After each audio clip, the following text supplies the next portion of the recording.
Hello and welcome to this video.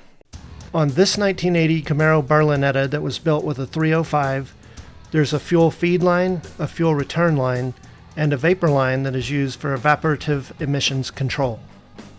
All three lines need to be disconnected.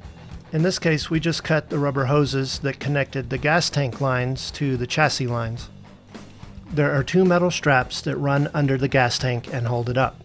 You're looking at the front of the driver's side strap. It's kind of got a hook shape, and the bolt isn't actually holding it up, it's just locking it in place. This is the front of the passenger side strap, and as you can see, it's a very good idea to be wearing eye protection. This is the rear of the driver's side strap, and this is a bolt that is holding things up, so when you take it out, that strap is coming off.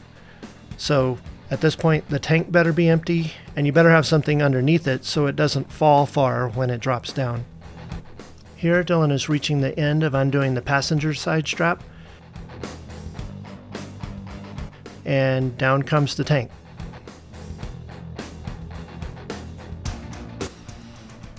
To disconnect the front of each strap, you need to work them upwards, and then you can pull them out of the hole. The process is the same for both sides. And here's a look at what the hook looks like from the side. You might be able to do this earlier, but I don't think it matters too much. There's a ground wire that connects to the metal underbody of the car that needs to be disconnected. Here we are carefully lowering the gas tank to the ground.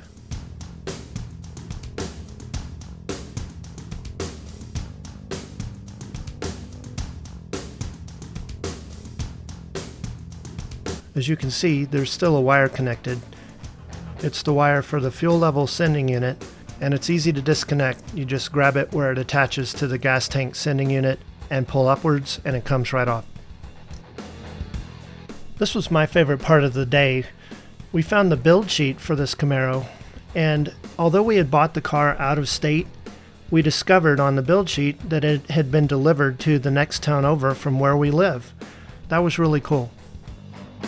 I think I'll do a video in the future about what all can be learned from the build sheet. Remember those fuel lines we disconnected earlier?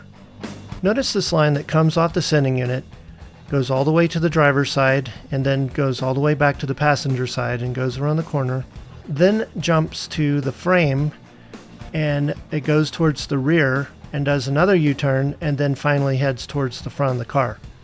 What is up with that? If you found this video helpful, please click the like button to help the channel and help other viewers find videos like this one. Thank you. There's the old gas tank, and it doesn't leak. Somebody wants to buy this, call us. Comment in the video. I'm not putting that in the YouTube video. Comment below. I'd like this. Sorry, I won't put that in. Free giveaway.